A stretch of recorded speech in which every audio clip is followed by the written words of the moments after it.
Câmara de Vereadores de Balneário Camboriú. TV e Rádio Câmara. Câmara informa. Alô, muito boa tarde. Agora são 5 horas e 31 minutos. Começa aqui o Câmara Informa dessa quinta-feira, 17 de novembro de 2022. Como sempre, você tem aqui as principais notícias da região, mais entrevistas e informações do Legislativo de Balneário Camboriú.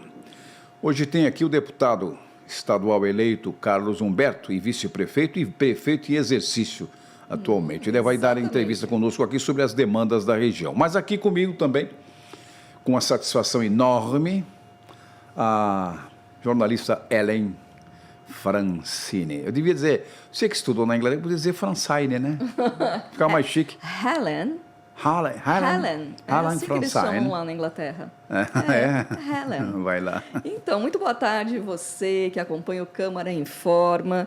Pois é, hoje, 17 de novembro, é dia da criatividade, Dia Mundial da Filosofia, Dia Mundial da Prematuridade, Dia Nacional de Combate à Tuberculose, Dia Mundial de Combate ao Câncer de Próstata. Hoje é também Dia Internacional dos Estudantes, uma data criada em 1941 em Londres, através da iniciativa do Conselho Internacional de Estudantes, como uma homenagem ao trágico episódio dos estudantes que foram assassinados durante a Segunda Guerra Mundial pelos nazistas numa universidade da antiga Tchecoslováquia. Vamos conferir alguns fatos do dia 17 de novembro na história. Vamos lá. 1869, o canal de Suez era aberto, ligando o mar Mediterrâneo ao Mar Vermelho. 1903, o Acre passava definitivamente a ser território nacional depois da assinatura do Tratado de Petrópolis entre Brasil e Bolívia. Essa história o Acre passar a ser do Brasil está contada no livro de Raimundo Magalhães Júnior, O Capitão dos Andes, que conta a história de um ditador boliviano chamado Dom Manuel Mariano de Melgarejo. Nossa. Que era um ditador que tomou o poder lá, foram mais de 200 e tantos golpes na Bolívia nessa época, e foi ele que, convencido pelo Brasil, que resolveu ceder, em troca não sei do que, mas cedeu o Acre, e aí o que ele sofreu de pancada foi um negócio muito sério por causa disso.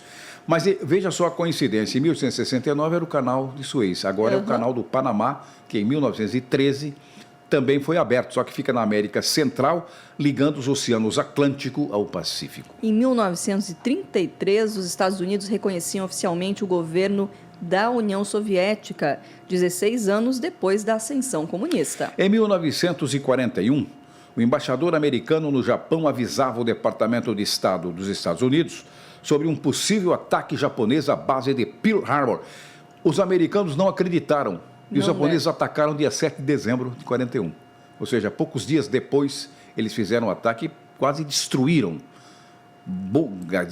totalmente boa parte da frota americana, que foi a causa dos Estados Unidos definitivamente entrarem na guerra e decidirem, junto com os aliados. Exatamente. Em 1959, o maestro brasileiro Heitor Villa-Lobos morria aos 72 anos. E em 1972, depois de passar 17 anos exilado na Espanha, o ex-presidente Juan Domingo Perón voltava à Argentina e ele seria eleito presidente do país pela terceira vez. Em 1976, estreava na Rede Globo a novela Escravizaura, de Gilberto Braga. Foi a novela mais exportada pela Rede Globo. Ainda é, foi sabia? sucesso. Verdade. Aliás, é sucesso até hoje em Cuba, a Escravizaura, até hoje. E em Portugal foi um grande sucesso também, né? Foi sucesso em vários países, principalmente de língua portuguesa, né, e os espanhóis. Verdade. 1970, Douglas Engelbart patenteia o primeiro mouse de computador. Em 2006 já, a Sony lançava o videogame nos Estados Unidos, o famoso PlayStation número 3. Você fez muito PlayStation? Jogou muito? Não, eu não sou da época do PlayStation, eu sou um pouquinho mais antiga. Pois é. Eu sou do Mega Drive. Você imagina eu. Todo o tempo do telefone é manivela, tá certo, né? O Mauro está falando que o... Quem que é do Atari? O Adribal Machado é do tempo do Atari? Não sou, não. Mauro Haddad é do tempo do Atari, tá? Pois é. O Atari não. O Atari para mim é moderno. Ele nem sabe, não sabe de nada. Você veio antes, né? Ele não sabe, o Haddad não sabe de nada. Antes de tudo isso. Quando o Haddad pensava em nascer, eu já estava aqui há tempo. Reflexão do dia é de Alfred de Musset. As coisas mais desagradáveis que os nossos piores inimigos nos dizem pela frente não se comparam com a que os nossos amigos dizem de nós pelas costas. Ô, Ellen. Essa doeu. Ô, Ellen, me diga uma coisa. Essa doeu. Olha, eu fiquei muito triste com essa frase. Eu tenho certeza que você não seria capaz disso, não é capaz disso. Não. Então não tem. Nós somos amigos. Eu penso que os amigos não são assim. Os verdadeiros amigos não são assim. Os amigos que tem que falar na frente mesmo. O verdadeiro amigo, ele diz te elogia na tua ausência e te critica para você. Exato. Esse é o verdadeiro amigo. É verdade. Ele mostra os seus defeitos para você. Chega num cantinho e dá real. E dá real. Muita gente acha que não é, né? Mas esse é o amigo. Esse é o amigo, é verdade. Vamos adiante. Você já sabe que pode acompanhar a nossa programação pelo YouTube. Anote aí, @CâmaraBC. Já o portal legislativo você acessa em balneariocamboriú.sc.leg.br. Tem também o WhatsApp nosso, o número é 3263-7686. Entre em contato, deixe a sua mensagem, sugestão de pauta ou pergunta para os nossos entrevistados ou participar da nossa programação aqui, integrando as nossas informações, ajudando nas nossas informações, inclusive. Agora vamos conferir os destaques da edição de hoje. Balneário Camboriú cedia Congresso Catarinense de Cidades Digitais e Inteligentes. Plenário da Câmara de Balneário Camboriú aprova 8 projetos de decreto legislativo. Parlamentares discutem 3 indicações na sessão mensal e participam do programa Parlamento Mirim sobre o Novembro Azul. Família do ex-prefeito Gilberto Américo Merinho doa documentos do acervo pessoal para o arquivo histórico da cidade. Federação Catarinense de Futebol divulga a tabela e regulamento do Catarinense da Série A 2023. Essas e outras informações você acompanha a partir de agora no Câmara Informa, que já está no ar. Informação. Balneário Camboriú cedia Congresso Catarinense de Cidades Digitais e Inteligentes. Organizado pela Rede Cidade Digital, a iniciativa é de estímulo ao surgimento de localidades conectadas e eficientes. Considerado o maior encontro de tecnologias para prefeituras do estado, a 5ª edição está sendo no Centro de Eventos da Univale, lá na 5ª Avenida, 1100, bairro dos Municípios, em Balneário Camboriú. O Congresso segue até amanhã e reconhece iniciativas consideradas inovadoras em cidades catarinenses, entre elas a nossa Balneário. Para a seleção foram consideradas fatores como utilização da tecnologia de forma estratégica na gestão pública, com o intuito de melhorar a prestação de serviços e a qualidade de vida do munícipe, bem como o impacto no desenvolvimento socioeconômico. Santa Catarina é destaque no setor de florestas plantadas. Detalhes com o repórter Luiz Gustavo. Santa Catarina tem cerca de 37% de todo o seu território coberto por florestas e outras vegetações naturais e possui o seu produto interno bruto, o PIB, com cerca de 7% proveniente da indústria de base florestal. O estado tem se desenvolvido e destacado cada vez mais no setor de silvicultura, atividade que trabalha com a ciência do cultivo de florestas plantadas com o propósito de extração das matérias-primas da madeira. De acordo com a IBA, a Indústria Brasileira de Árvores, as florestas plantadas ajudam com a remoção de carbono e manutenção do clima, além de auxiliar no habitat para a biodiversidade e regulação do fluxo hídrico e conservação do solo. A produção de madeira a partir de plantios florestais em Santa Catarina está em torno de 34 milhões de metros cúbicos por ano. Deste total, 21,7 milhões de metros cúbicos são da madeira produzida em plantios de pinos e 12,3 milhões de metros cúbicos são de madeiras de eucaliptos. A produção catarinense representou 11% do total produzido no país em 2021. Com isso, o estado ocupa a 4ª posição entre os maiores produtores nacionais. Da TV e Rádio Câmara de Balneário Camboriú, Luiz Gustavo. Agora estamos com 5 horas e 40 minutos. Entrevista. E já está aqui no estúdio do Câmara Informa Ele que é vice-prefeito e foi eleito também deputado estadual. Aqui, Carlos Humberto, muito bem-vindo. Sem dúvida, muitas novidades e informações para compartilhar aqui no Câmara Informa. O microfone está aberto. Boa tarde aos ouvintes, a vocês. É um prazer imenso estar aqui participando nesse final de tarde com todos vocês. Obrigado pelo convite.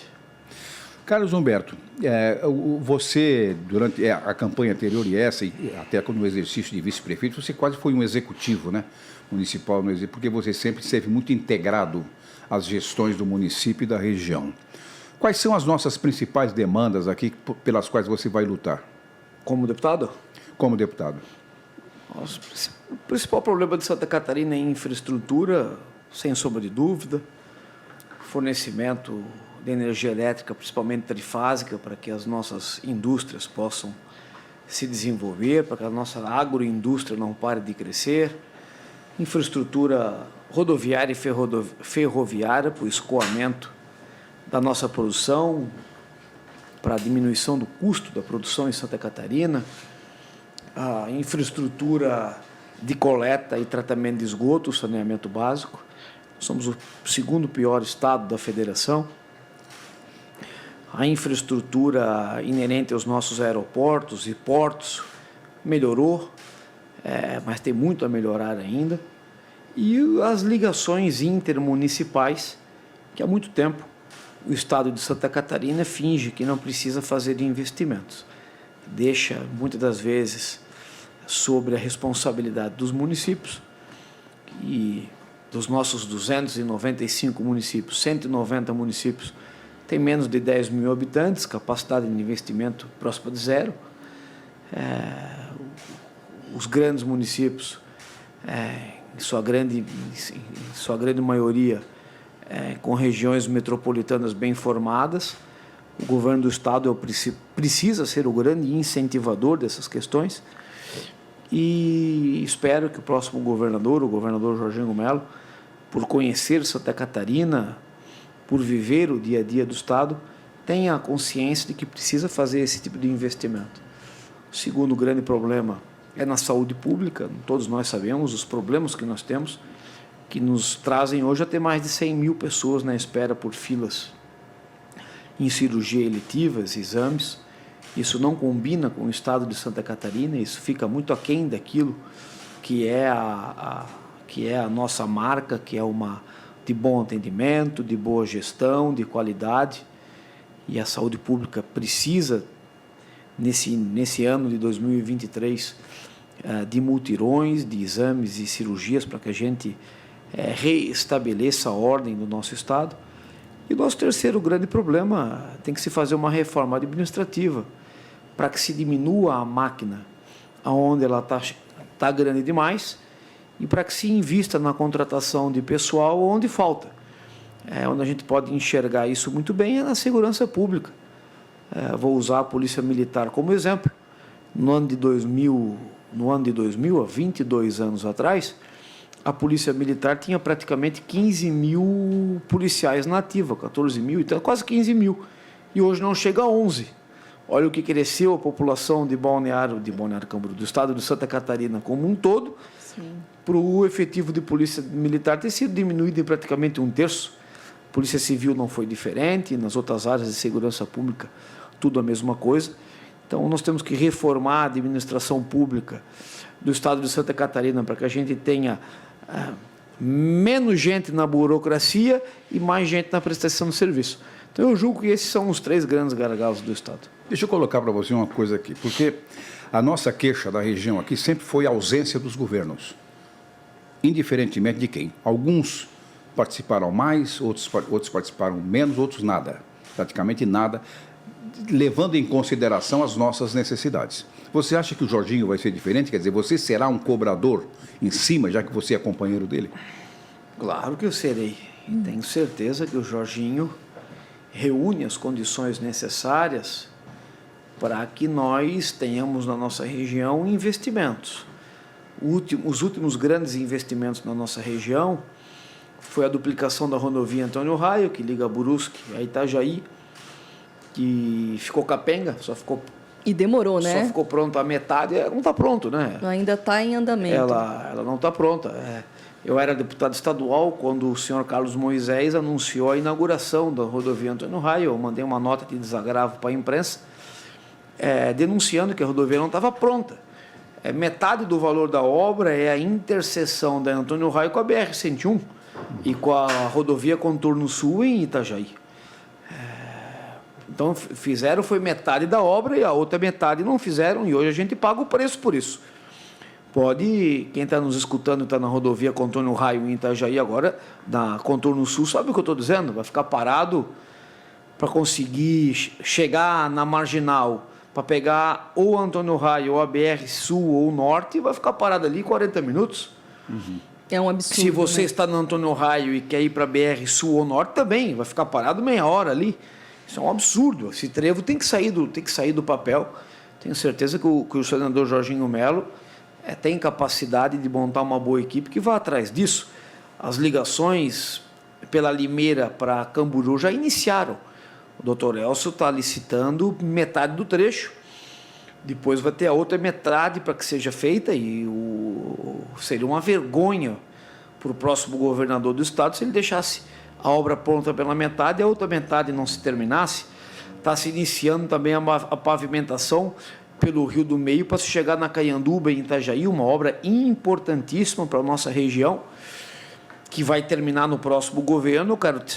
Eu quero estar lá na Assembleia Legislativa para que a gente brigue para que essa obra não pare, para que a gente consiga ligar Rio Amazonas via Morro do Encano até Itapema. Temos o novo acesso de Porto Belo para ser feito, a BR-101, Bombinhas, a BR-101.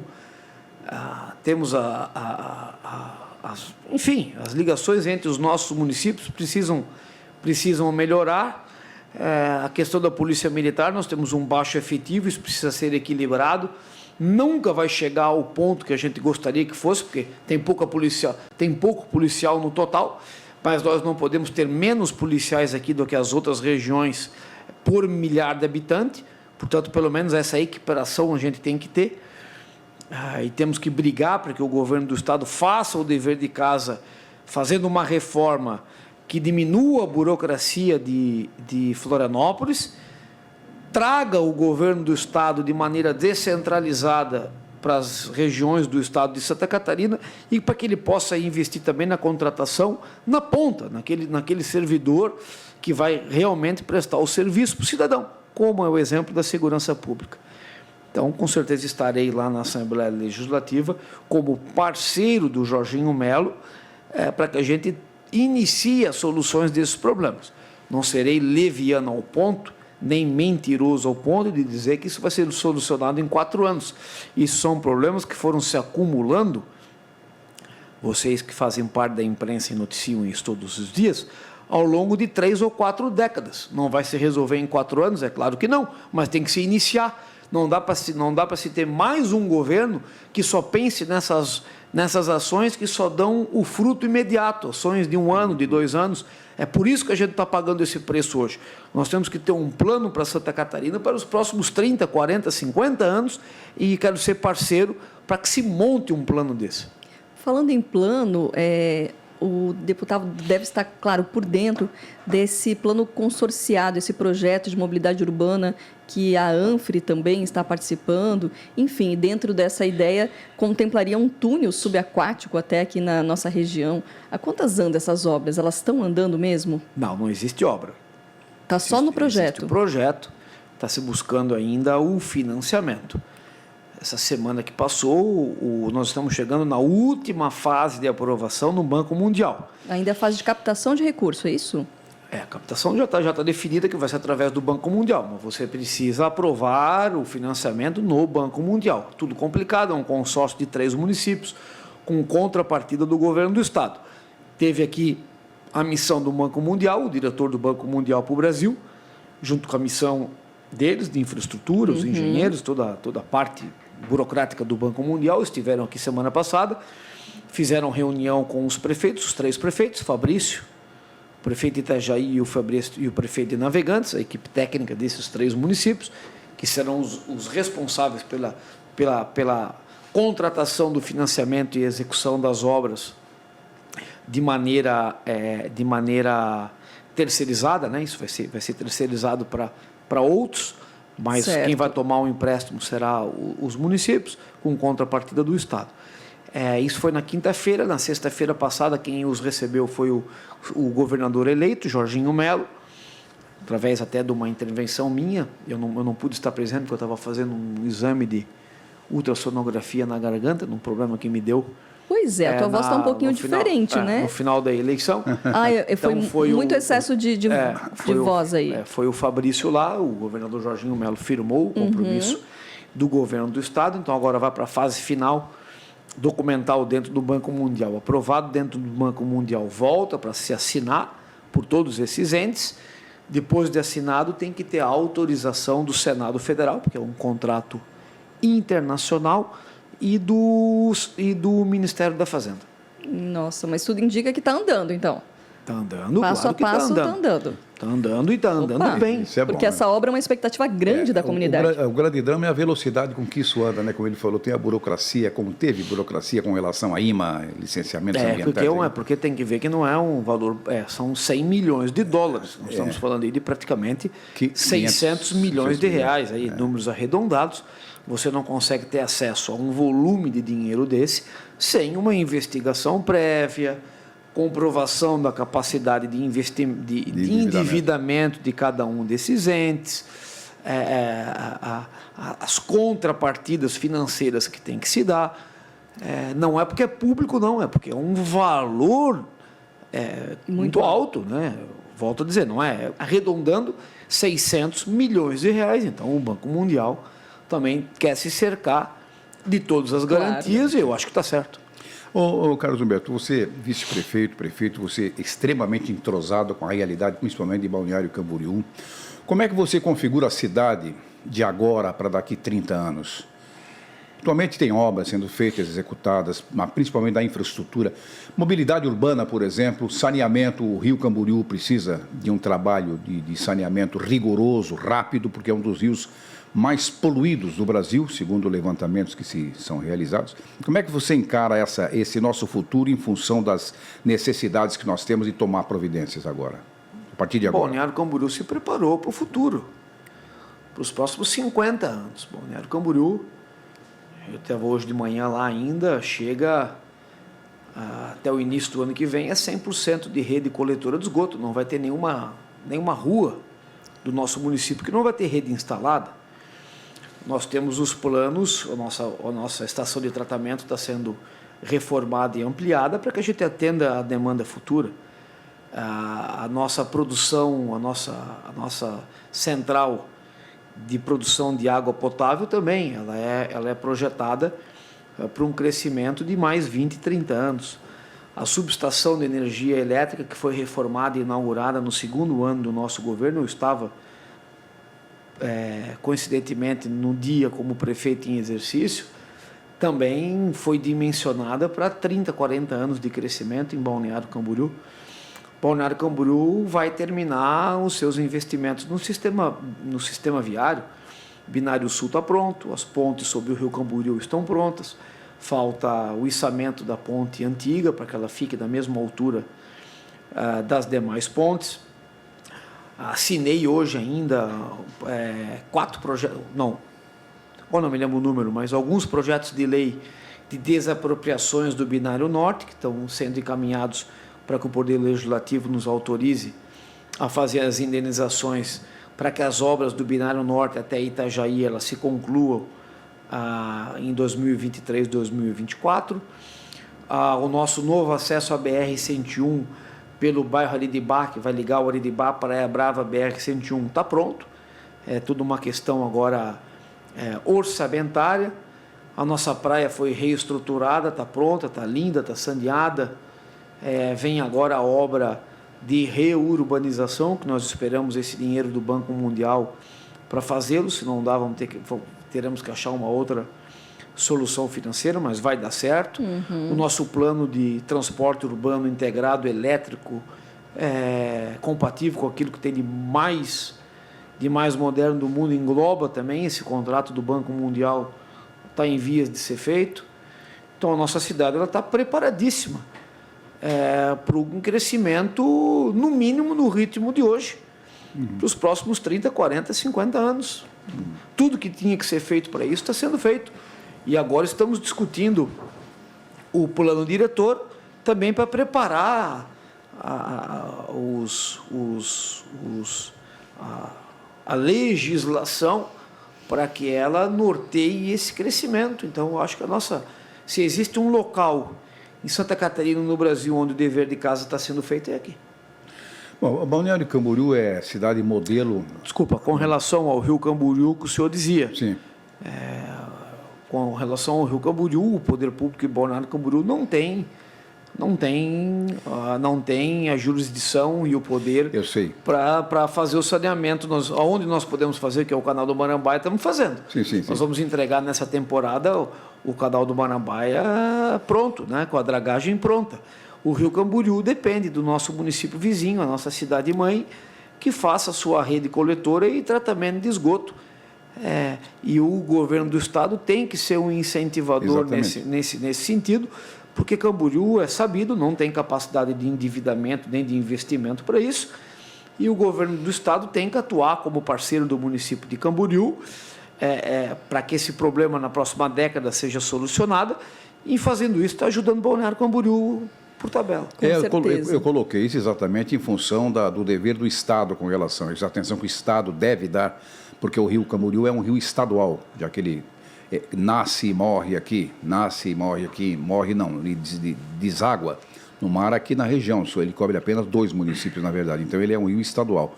E o Estado tem dever com relação a isso, ele deve tomar uma iniciativa com relação a isso, o que até agora não aconteceu. Mas tem que tomar. Por isso que eu estou dizendo. Nós temos um novo governador. É o que a gente tem conversado até agora. O Rio Camboriú, para que se tenha uma solução, somente com Camboriú tendo o seu saneamento. Não tenha dúvida de que... Hoje eu estou no executivo. Executivo executa. Eu estou indo para o legislativo. Então a gente tem que ter cuidado com o que a gente fala para depois não ser cobrado. Agora, nós estaremos na Assembleia Legislativa sendo um agente que irá cobrar do governo do Estado ações. Entre essas ações, eu não vou trocar o meu voto por cargos. Eu não quero cargos na administração pública e estadual, não quero. Se o senador Jorginho Melo pedir que eu indique pessoas para áreas onde ele acha que eu teria pessoas capacitadas, vou indicar a pedido dele. Eu não estou indo para a Assembleia Legislativa para fazer aquilo que eu critico, que é trocar o meu voto por espaço no governo pensando na minha reeleição. Então não vou fazer isso. O meu voto, se o governador quiser, será trocado por recursos e ações que venham suplantar demandas de regiões do estado de Santa Catarina, incluindo a minha. Ok. Perfeito. E vale lembrar também, né, que cada pessoa que ouve o Câmara Informa tem sua responsabilidade em relação ao meio ambiente. Então, cuidar do rio não é só o poder público, mas as pessoas que não joguem poluentes, que não façam os seus descartes aí na beira, na margem do rio, não é mesmo, deputado? Esse cuidado de cada um também faz a diferença lá no fim do dia. Faz, mas quando o poder público não faz a sua parte, aí o povo desanima. Fica difícil querer cobrar do... Não dá o exemplo, né? Fica difícil querer cobrar do particular, né? Vou dar o exemplo de Balneário Camboriú. Balneário Camboriú, o maior poluidor do canal do Marambaia era o poder público, era a EMASA, era o maior poluidor do canal do Marambaia. Nós não temos como estar cobrando do particular antes de fazer a nossa parte. O que fizemos durante o nosso governo? Fomos lá, construímos os novos emissários de esgoto, fechamos os extravasores da antiga rede que extravasavam para dentro do canal do Marambaia, após a construção e operação dos novos emissários de esgoto, que ligam toda a região norte, bairro das Nações, o bairro dos Pioneiros, o Ariribá, a Praia dos Amores, o centro-norte da cidade, a extração de tratamento, está funcionando, está legal, entrou em operação, está dando a vazão necessária, está. Primeira coisa, lacra os extravasores do canal do Marambaia. Está lacrado? Ok. Agora abre-se prazo para que o particular se autofiscalize, se tiver errado, faça a obra necessária para que ele pare ou de jogar o esgoto na drenagem pluvial ou desligue a drenagem pluvial que está ligada no esgoto, porque um ou outro é poluidor igual. Então, somente depois de que nós fizemos a parte do poder público, passamos a cobrar do ente privado, porque o público tem que dar o exemplo primeiro. Então, o que nós temos que fazer por primeiro no canal no Rio Camboriú é que o poder público dê o seu exemplo. E dar o seu exemplo é fazer a rede coletora de esgoto de Camboriú.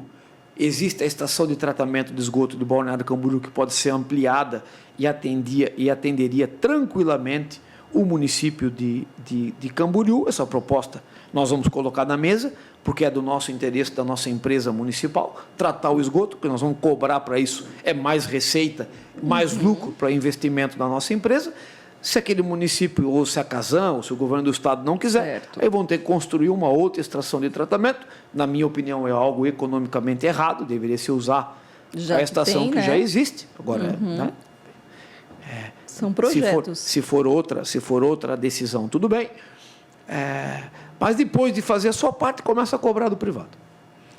Perfeito. Mas veja bem, esse é o meu entendimento, né? Não quer dizer que eu estou certo. Nós estamos aqui discutindo, dando opinião sobre fatos que estão aí, está todo mundo enxergando, né?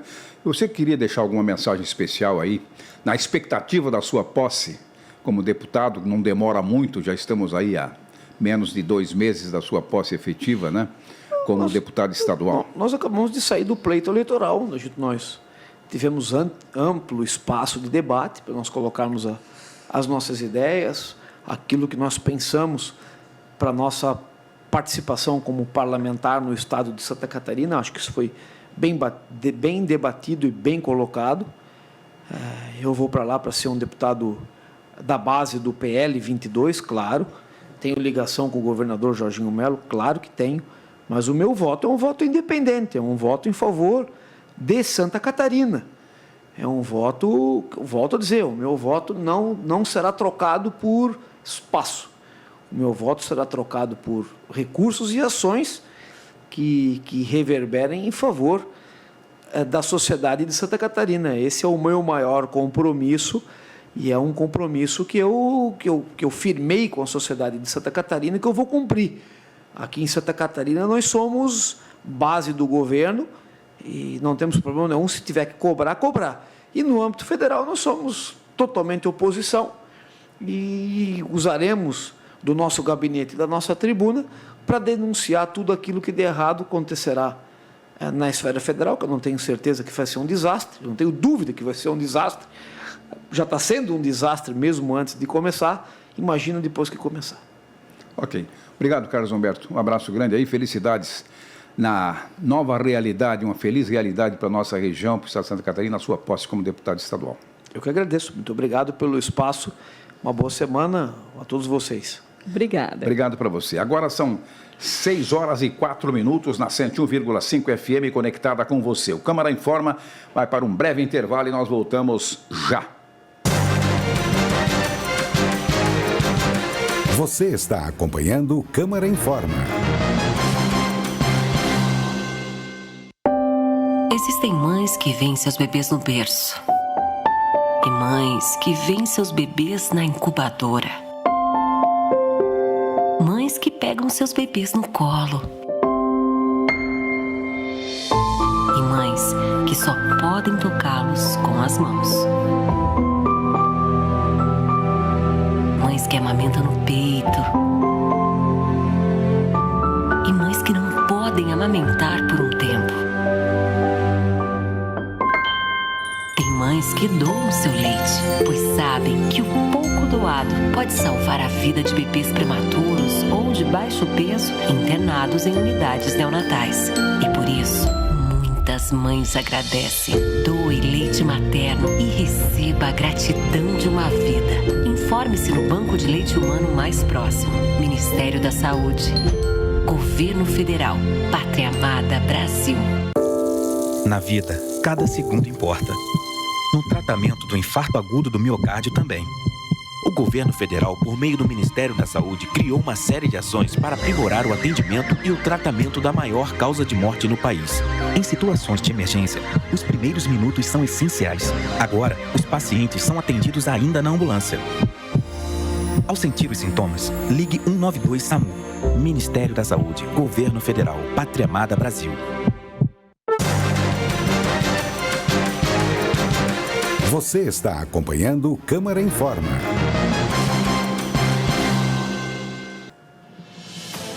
A Câmara de Balneário Camboriú a serviço da comunidade. Plenário da Câmara de Balneário Camboriú aprova 8 projetos de decreto legislativo. No começo da sessão de ontem, foi feita a entrega de 2 moções. A 385, do vereador Anderson Santos do Podemos, de aplauso ao Centro de Educação Municipal Taquaras, para enaltecer o trabalho realizado por toda a escola, que culminou com a melhor classificação na Prova Brasil 2022, anos finais, dentre as escolas do município de Balneário Camboriú. E a 388 de 2022, do vereador Aldemar Pereira Bola, PSDB, que congratula o senhor Luiz Epitácio Pessoa da Silva, presidente da Associação dos Municípios do Esporte Clube, e ao senhor Carlos Alberto Pessoa da Silva, vice-presidente, para, em nome deles, enaltecer a Associação de Esporte Clube, toda a diretoria, a equipe técnica e os que contribuíram com os trabalhos esportivos e sociais desde a fundação lá no ano de 1986. Todos os projetos outorgam títulos de cidadão honorário de Balneário Camboriú. O de número 8 de 2022, do vereador Marcos Curtis do Podemos, ao senhor Cleveonei Kleber Fernandes Liz da Silva. O 11 de 2022, do vereador Alessandro Teco do Republicanos, a senhora Maria Sinira Franco de Camargo Paiva. Na sessão, teve ainda o projeto de número 14 de 2022, do vereador André Meirinho, Progressistas, à senhora Margot Rosenbrock Libório. O 15 de 2022, do vereador Vitor Forte, PL, ao senhor Jorginho dos Santos Melo. O 16, do vereador Cacá Fernandes, Partido Podemos, ao senhor Leonardo Adame. E o 17 de 2022, do vereador Roberto Souza Júnior, Partido Podemos, ao senhor Isaías Itamar Mazotti. Mas esses projetos, que são homenagens, na realidade, né, Aderbal Machado, continuam. Teve o de número 18 de 2022, do vereador Nilson Probst, MDB, ao doutor Sérgio Malbro Filho. E o 19 de 2022, do vereador Eduardo Zanata, do PT, ao senhor Antônio Bernardino Serpa. A sessão ordinária pode ser acompanhada nas terças e quartas, a partir das 6h30 da tarde, no plenário vereador Walter Aelers, aqui nas ondas da Rádio Câmara, via Facebook, YouTube e no portal legislativo balneariocamboriú.sc.leg.br. Parlamentares discutem 13 indicações na sessão mensal e participam do programa Parlamento Mirim sobre o Novembro Azul. Os vereadores mirins aqui de Balneário Camboriú estiveram reunidos no plenário da Câmara de Balneário agora à tarde, durante a sessão ordinária de novembro. Eles discutiram 13 proposições. Os vereadores mirins se reúnem mensalmente com as mesmas regras das sessões adultas e as proposições aprovadas nas reuniões entram na pauta do Legislativo e são encaminhadas ao Poder Executivo Municipal. Hoje eles ainda participam aqui do programa Parlamento Mirim sobre o movimento Novembro Azul de prevenção ao câncer masculino. Exatamente, assim que acaba o Câmara Informa, já começa aqui no estúdio o Parlamento Mirim. Direto, aqui não para, aqui a atividade segue a toda força. A toda nau, né? No mar se dizia meia nau ou toda nau. No mar é meia nau? Toda nau, né? Opa, toda nau. Meia então. nau é meia boca. Aqui é toda nau. Aqui é toda nau. Vai pra frente. Família do ex-prefeito... Eu não sei se a linguagem é exatamente essa. Eu não sei, mas os marinheiros de plantão podem...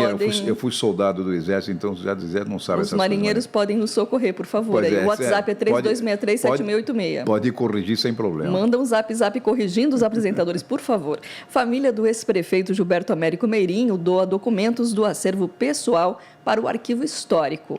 O ato de doação ocorreu na semana em que ele celebraria 50 anos de vitória nas urnas em Balneário Camboriú. A reportagem é de Carlos Maganin. No ano que completa 50 anos da eleição de Gilberto Américo Meirinho, a família fez a doação de 30 diplomas de honras ao mérito, contando um pouco da história, além do político Gilberto Meirinho, também da parte particular do conhecimento e também dos estudos que ele fez aqui na cidade de Balneário Camboriú. Ele foi prefeito em 1973. E a gente conta um pouquinho da história aí através do seu sobrinho neto, André Meirinho, que hoje é vereador também. Verdade, Maganinho. Cumprimentando a todos, né? Estamos hoje com a família, com alguns amigos, e agradecer também a equipe do Arquivo Histórico. Então, estamos fazendo a doação de certificados, diplomas, né, da vida, né, de Gilberto Américo Meirinho, especial do período que ele foi prefeito, e num ato, né, simbólico nesse momento, no próximo dia 15 agora, né, se comemora 50 anos da eleição, então é um momento de comemorar, de relembrar, de celebrar um mandato que foi muito marcante, né, em Balneário Camboriú, por tantas obras, e o planejamento e a visão da cidade, né? Então, algo importante para nós resgatarmos.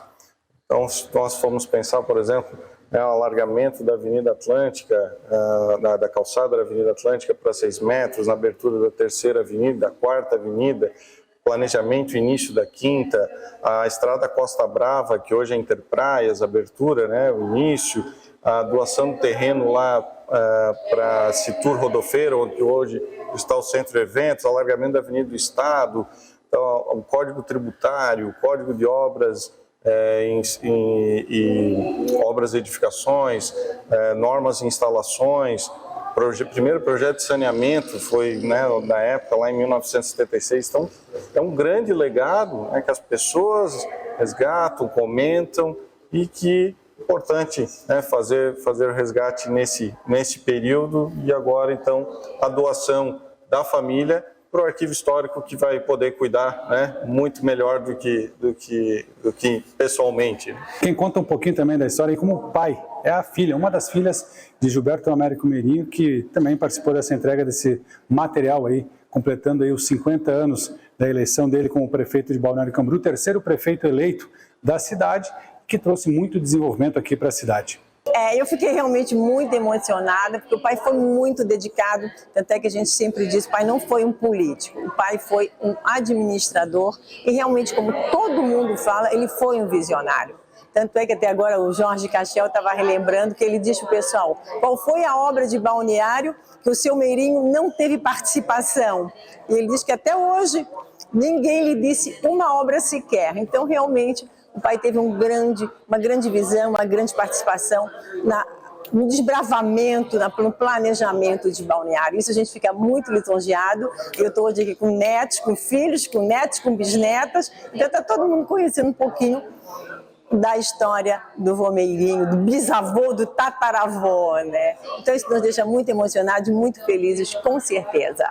Para falar da administração de Gilberto Américo Meirinho, eu teria que consumir muito tempo, mas eu vou apenas sintetizar com uma frase. Eu sempre, em minhas entrevistas, quando eu era vereador, inclusive, depois que eu saí da administração junto com o Meirinho, nós ficamos 16 anos na Câmara, em 4 mandatos, e eu sempre perguntava, queria que me apontasse uma obra em Balneário Camboriú, não sei feita por quem, por todos aqueles sucessores do Gilberto Américo Meirinho, que não tivesse o dedo do Meirinho no início. Eu queria que apontasse. Até hoje, olha, já faz 50 anos. Vamos tirar os 4 anos de mandato do Meirinho, depois que nós saímos junto da prefeitura, ninguém me apontou. Com certeza a forma, né, de encarar, de que antes de ser político, ele foi de fato administrador, né? Pensou na cidade, o que a cidade precisava, né? Não, eu tenho que atender interesse desse ou daquele. Não, o que a cidade precisa? A cidade precisa passar a avenida, tem que traçar, vai ter que fazer, enfim, desapropriações, a forma que vai ter que ser feito, mas deixou o legado, né? Então, enfrentou dificuldades, por exemplo, na Avenida Atlântica, para conseguir fazer esse alargamento da calçada. Foi um grande embate, teve que se basear também em documentações e argumentações da própria Marinha, pessoas sendo contrárias porque queriam que a sua propriedade fosse até uma praia, enfim. Mas senão hoje não teríamos a Avenida Atlântica, né? Sim. Como teria sido isso? Então foram atos corajosos, atos visionários e de legado que hoje contribuíram diretamente com a nossa cidade também. Ser a capital catarinense do turismo era algo já muito debatido da época, inclusive, então, como falamos antes, onde está o centro de eventos foi fruto de um terreno doado lá na época que ele conseguiu a doação. Conversa conosco também a diretora de artes aqui da Fundação Cultural de Balneário Camboriú, a Aline, para falar sobre essa importância, mais história, mais arquivo e agora de uma forma bem protegida também esse acervo aqui do Gilberto Meirinho. Sim, nós já temos no nosso acervo alguma coisa sobre o prefeito Gilberto Meirinho, mas essa doação é muito especial para a gente, porque são os diplomas, são os documentos que ele mesmo levou numa importância e tinha no seu escritório. Então isso conta um pouquinho da história desse homem e como ele se relacionava com essas memórias e com a cidade.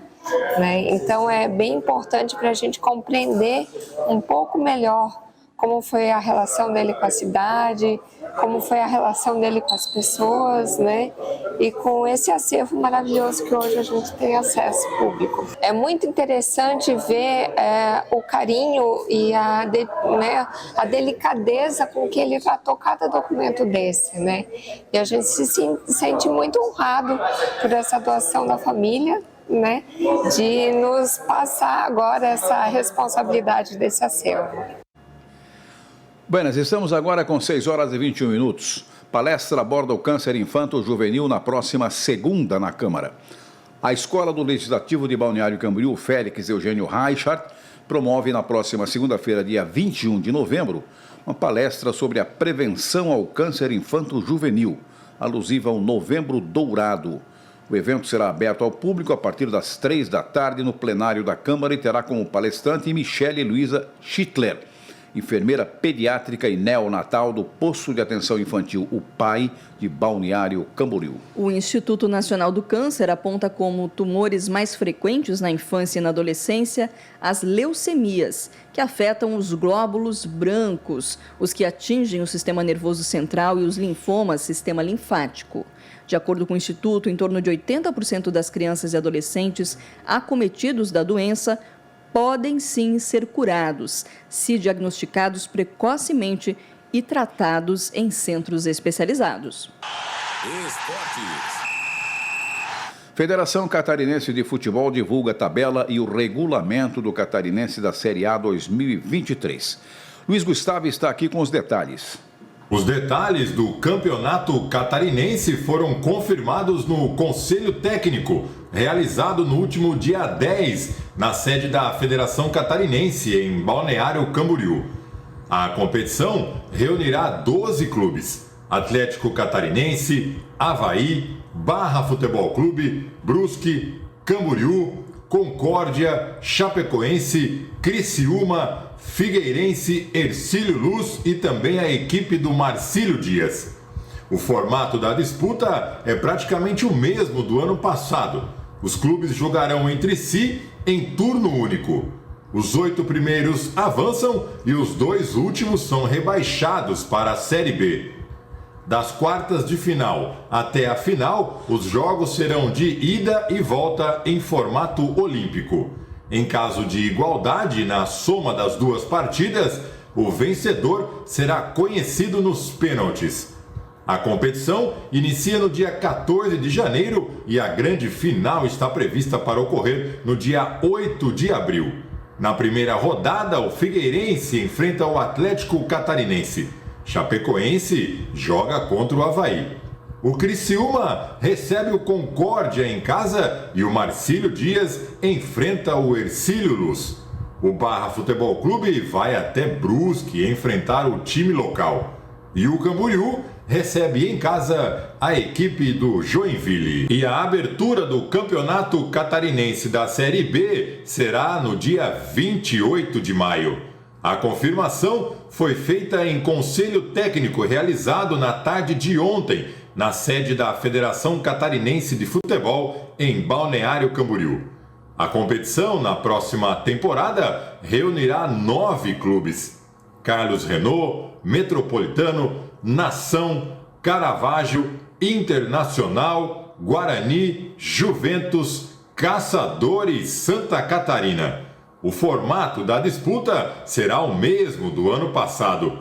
Os clubes jogam entre si em turno único. Os 8 primeiros avançam e o último colocado será rebaixado para a Série C. Da TV e Rádio Câmara de Balneário Camboriú, Luiz Gustavo. Tempo e temperatura.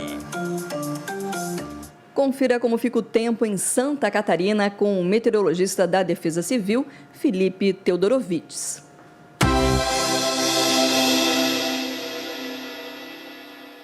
Nesta sexta-feira, um sistema de alta pressão atmosférica que vem influenciando as condições de tempo em Santa Catarina nos últimos dias se desloca ligeiramente para o oceano, fazendo com que os ventos soprem de leste e provoquem o aumento de nebulosidade dos planaltos ao litoral. Ainda assim, o predomínio de sol em todas as regiões do estado. No amanhecer, as temperaturas mínimas ficam entre 6 e 9 graus dos Planaltos e no meio-oeste, variam de 10 a 12 graus no Alto Vale do Itajaí, no litoral sul e no oeste, e oscilam entre 14 e 16 graus nas demais regiões. As temperaturas máximas devem chegar aos 30 graus no oeste do estado na tarde da sexta, já no Planalto Sul não passam dos 24 graus. Nas demais regiões, as máximas variam entre 25 e 28 graus. No extremo oeste e oeste catarinense, a sexta-feira será marcada pelo tempo ensolarado e grande amplitude térmica, mínimas de 13 graus em São Miguel do Oeste e em Maravilha, e máxima de 29 graus em Chapecó e em Xanxerê. Acompanhe as atualizações diárias dos boletins de previsão do tempo e os avisos e alertas emitidos no site e mídias sociais. Da Defesa Civil de Santa Catarina, meteorologista Felipe Teodorovitz. Agora veremos como será o tempo amanhã, sexta-feira, em Balneário Camboriú, ensolarado. Temperatura mínima 17, a máxima de 34 graus. Sabadão com sol e algumas nuvens passageiras, mínima de 21, máxima de 34 graus. Vamos conferir o que foi destaque na edição de hoje. Plenário da Câmara de Balneário aprova 8 projetos de decreto legislativo. Parlamentares discutem 13 indicações na sessão mensal e participam do programa Parlamento Mirim sobre o Novembro Azul.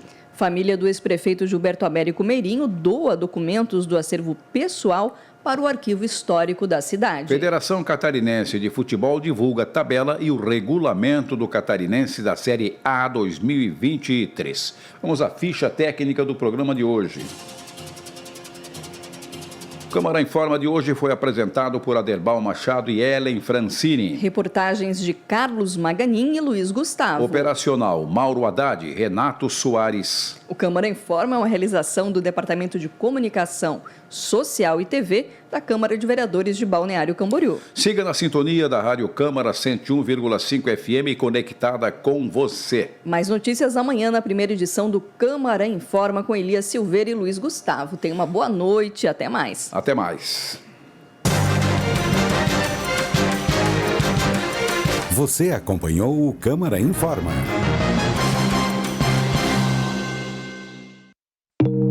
Câmara de Vereadores de Balneário Camboriú.